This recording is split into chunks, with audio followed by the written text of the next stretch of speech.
करीब 3 साल से जारी यूक्रेन और रूस युद्ध को रुकवाने की लगातार कोशिशें चल रही हैं। शुरुआत से ही इस युद्ध में यूक्रेन के साथ अमेरिका सहित सभी पश्चिमी देश खड़े थे, लेकिन अब अमेरिका में सत्ता परिवर्तन के बाद डोनाल्ड ट्रंप के राष्ट्रपति बनने से इस युद्ध को लेकर अमेरिकी रुख में बड़ा बदलाव देखने को मिल रहा है।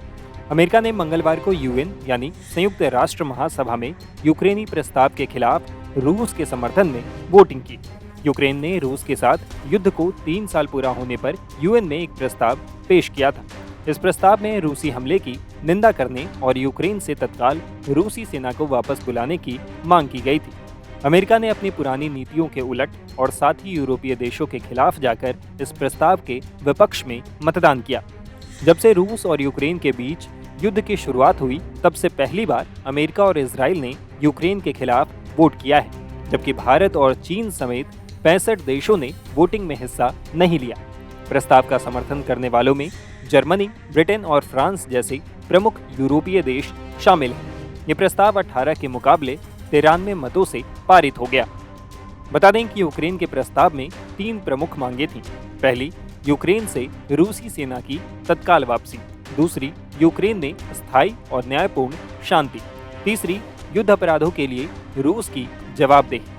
इस प्रस्ताव पर यूक्रेन को अमेरिका से बड़ा झटका लगा है। वहीं युद्ध को लेकर अमेरिका ने भी यूएन में 3 पैराग्राफ का प्रस्ताव पेश किया।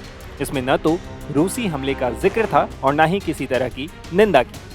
इसमें बस दोनों देशों में हुए जान माल के नुकसान पर शोक जाहिर किया गया। अमेरिका ने कहा कि वो लड़ाई को जल्द खत्म करके यूक्रेन और रूस के बीच स्थायी शांति की अपील करता है। अमेरिकी डिप्लोमेट डोरोथी कैमलिशिया ने कहा, इस तरह के प्रस्ताव युद्ध को रोकने में नाकाम रहे हैं। यह युद्ध अब बहुत लंबा खिंच चुका है। यूक्रेन और रूस के साथ साथ दूसरी जगहों पर भी लोगों को इसकी बहुत बड़ी कीमत चुकानी पड़ रही है।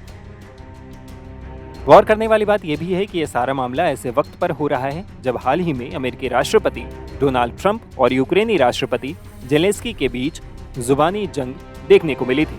अमेरिकी राष्ट्रपति ने बुधवार को सोशल मीडिया पोस्ट में जेलेंस्की को एक मामूली कॉमेडियन और बिना चुनाव वाला एक तानाशाह बताया था। इससे पहले जेलेंस्की ने कहा कि ट्रंप गलत जानकारी के साथ गलतफहमी में जी रहे हैं। जेलेंस्की का ये बयान ट्रंप के एक आरोप के जवाब में आया था। दरअसल ट्रंप ने कहा था कि यूक्रेन में जेलेंस्की की अप्रूवल रेटिंग गिरकर सिर्फ 4% रह गई है। इधर रूसी राष्ट्रपति व्लादिमीर पुतिन युद्ध में यूक्रेन के कब्जे वाले इलाके को लेकर अमेरिका से डील करने को भी तैयार हो गए हैं। दरअसल अमेरिकी राष्ट्रपति डोनाल्ड ट्रंप लगातार कह रहे हैं कि युद्ध में साथ देने के बदले में यूक्रेन को खनिजों को लेकर हमसे समझौता करना चाहिए। इस पर पुतिन ने कहा कि वो देश के दुर्लभ खनिजों तक अमेरिकी पहुंच के लिए उनको ऑफर देने को तैयार है। इसमें रूस के कब्जे किए गए यूक्रेन के क्षेत्र भी शामिल हैं। पुतिन ने एक इंटरव्यू में कहा कि वो अमेरिकी पार्टनरों को साझा प्रोजेक्ट में ऑफर देने को राजी है। इसमें रूस के यूक्रेन पर फरवरी 2022 में हमले के बाद से उनके किए गए कब्जे वाले क्षेत्र भी शामिल हैं। पुतिन ने कहा कि खनिजों को लेकर अमेरिका और यूक्रेन के बीच में होने वाले संभावित समझौता कोई चिंता की बात नहीं है।